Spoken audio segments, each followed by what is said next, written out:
Now, going forward, I want to change the colors here, and I wanted to show you how to do that because a lot of people ask me about the themes I use in my videos.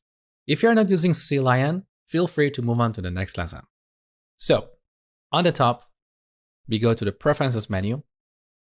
Then, under Appearance and Behavior, we select Appearance.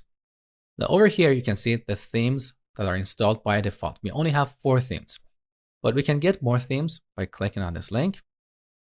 Now, on this page, I'm going to sort this list by the number of downloads so we can see the popular ones. I'm going to pick Dracula theme.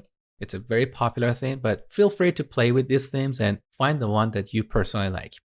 So let's install this. Accept. Good. Now, okay.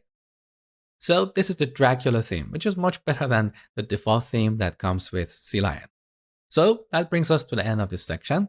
In the next section, we're going to talk about the basics of C++. So I will see you in the next section.